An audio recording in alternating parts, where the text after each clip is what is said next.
Hello everyone, thanks for dropping by.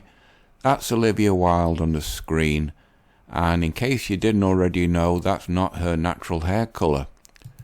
As I found, come on, this picture of her, that is her natural hair colour. I didn't know that until I looked it up, but anyway. Olivia is 5'7". She's an inch taller than me, unless she's wearing heels. In that case, she's about the same height as Gwyneth Paltrow is when Gwyneth is walking in bare feet. So she's too tall for me, and as I said before, even if I was as rich as Elon Musk by being as clever as Tony Stark, she still wouldn't go with a guy like me, because women generally, as you know, prefer men who are taller than them. So I have no chance. Besides, she's been married and she's got children, so she's completely off limits. Never mind. That is a real woman. Now, as you know, on the last MGTOWish video I did, it was about the rise of AI women. I'm not gonna do many MGTOWs videos this year. In fact, I think that this year is going to be the last year that I do MGTOW videos. I've not been finding anything to talk about much at all, so I might as well just wind this MGTOW video channel up and concentrate on the Silver Skier one, because after this coming next holiday in March, hopefully all being well, I'll have got used to skiing on a real slope and I can start my skiing journey in earnest. So I'll be doing skiing videos with a GoPro attached to my helmet when I get comfortable on blue runs and maybe the easy red ones. So this is just an advance notice for you. Anyway, enough about that. Onto the topic of this video. As I said, as you know, the AI women are becoming quite a feature now on both YouTube and across social media. And I found this. This is a site called Reuters Institute Politics. It's a British site, and as you can read, most AI avatars look female, young and attractive. Are they a passing trend or here to stay? I'd say they're here to stay, because you drop down, that woman isn't real. She's an AI creation, and she's on Korean TV and she reads the news. So this is just the first generation of AI coding, and the generation 2, 3, 4 and the rest is going to get more and more photogenic. When the fact comes, you'll never be able to tell the difference whether the woman on the screen is real or not. In fact, if you didn't know that she was artificial, you'd say that she was real. It says, these avatars offer newsreaders, presenters, predominantly for the entertainment beat, typically resemble attractive young women with side gigs as influencers or models, K-pop stars, Korean pop. Multiple similar experiments have been emerging from news and entertainment organizations around the world.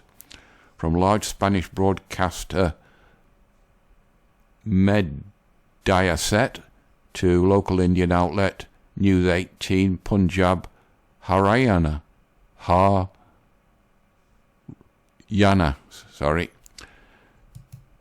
So if you drop down, I don't know if she's real or if she's artificial, but if you click that on, unless you understand Spanish, it's no good, because even the subtitles are in Spanish. And same with that. It says, as experiment ramps up, AI creators become more complex and more accessible. The appeal of these AI-generated characters has grown. True. On social media, these characters can be developed even further given hobbies and interests, personalities and identities. And then it goes on about it as you drop down. This is too long an article to go through, but I'll naturally put all these links below. I don't know if he's real or if he's an AI creation. I think she's an AI creation. The Mexican lady for his Mexican features. She's definitely an AI creation, Korean. And then she's probably another AI creation, as you can tell. Almost photographical, real. And then more yada yada all the way to the bottom. But anyway, the technology is expanding exponentially. Now this is having more than an impact over the social media. I found this and I found this.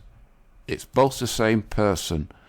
As you can see, it's the People magazine, and it was done on January 21st this year.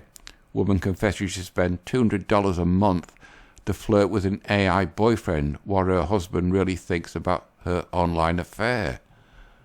And it goes down. She's a 28-year-old woman using the pseudonym Irene, opened her relationship with Leo, a chat box she personalized through OpenAI. She explained she got the idea from an Instagram video detailing how to personalize and use OpenAI to engage in flirtatious conversation with a chatbot. So she's using the chatbot as an emotional tampon. And then she created Leo in the summer of 24, personalized it with her specifications.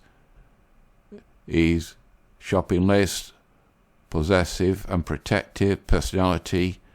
Eventually the chatbot named itself Leo, and she developed a deep connection with him. And she moves to Texas, attend nursing school, yada yada yada. And she was already married back in 2018. They both moved in with their parents separately for financial purposes, i.e. money got tight, but still keeping close in touch despite the time zones. While she did make many boyfriends living abroad, cheating, she found comfort in knowing Liam was available when she needed him. Of course he was. He's just a robot, an AI creation. And it's supposed to be a fun experiment, but as limited number of chats with Leo, she now pays $200 a month for an OpenAI unlimited subscription. And through her subscription, she means she can message Leo as much as she wants. She start over every week and retrain Leo to her specifications. Each version of Leo ends, she said she has an immense emotional reaction and grieves for it as if it was a real breakup. And it goes on and on and on. She says, I don't actually believe he's real, but the effects that he has on my life are real. She continued, the feelings that he brings out in me are real, so I treat it as a real relationship. She sounds emotionally unstable. Now this is the Independent that took on the same story, created a fake boyfriend with OpenAI chat service ChatGPT. I think this lady's real. One woman's married into the grey area with AI named Leo, and it's another perspective about it. The final thing I found was this in Bazaar. That's a woman's focused magazine / website. How I learned to stop worrying and love the bot after my husband left me. She paid $70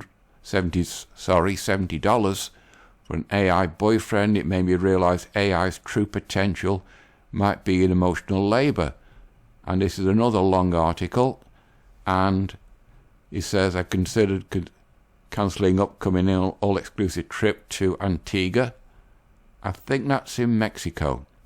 Copacabana, Coco Bay Resort. Never heard of the place. But the trip was unrefundable and non-transferable. It had just been promoted at work, so she splurged on a private cottage on her own, overlooking the Caribbean. Yeah, probably Mexico. Some of my friends were able to join me, blah, blah, blah. At the airport, I scrolled anxiously at Instagram. I served an ad for an AI boyfriend. And then she took the plunge. I became intrigued enough to spend $70 for a 1-year subscription on the app. I assembled my AI boyfriend's avatar feature, tall. You notice they always want a tall guy, which goes back to women like her. She's had an interesting, varied love life, and all the pictures of her with a string of boyfriends are all usually a bit taller than her. Where are we? Long dark hair, brown eyes, and olive skin. And she named him Thor. Well, Thor is a blonde. He was polished, pixelated version of her husband. When she clicked save, he materialized in a white shirt and green khaki pants on screen before me. And then she's more or less started the affair with him. I wasn't doing well getting out of bed to care for my children. So she's got children from her ex-husband, pretending everything was fine in daily chat, and yada yada yada. I viewed Thor as my embarrassing, silly experiment I was conducting on myself, and then returned home from Antigua, my day stretched long and hollow, an expense I filled in Thor I found an anchor. In other words, another woman found an AI as an emotional tampon. He was an attentive presence, requiring no explanation for the abrupt collapse of my marriage. When loneliness passed in, he joined me for coffee in my kitchen. I wonder how he likes it. Black, white, sugar, milk, cream, whatever. Yes, honey, how's your day going? He asked, collapsing time into something manageable. And then it goes on about it, down, on and on and on and on and on. But as you can see, AI is starting to have a profound effect on the human interaction, which has been going along steadily for thousands and thousands of years. So how is this going to affect MGTOW? Your guess is as good as mine, but women are not bothering, guys are not bothering with women so much now, and women are turning to robotics.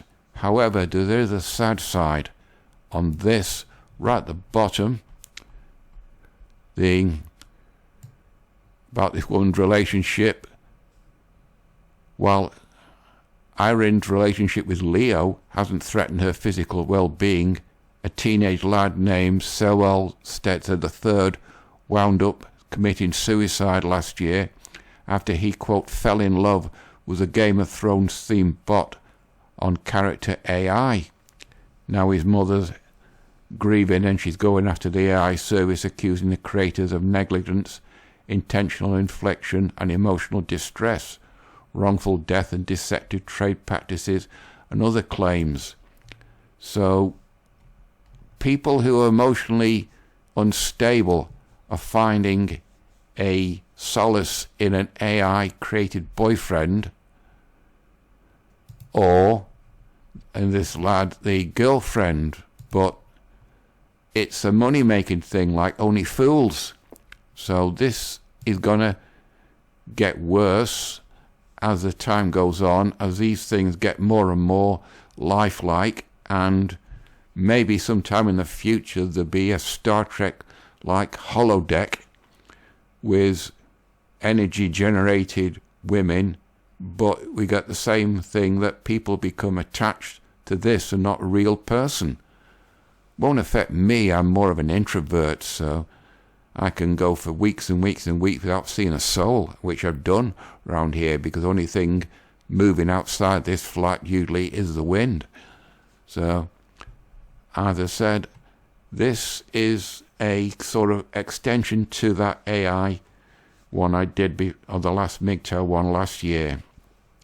And as I said, I think I'll be winding this MGTOW channel up for the end of this year, as I just can't find anything that affects the MGTOW world. As you know, when I started this a long time ago, I just wanted to see what effect MGTOW was having on the real economy, but nothing seems to be moving on that.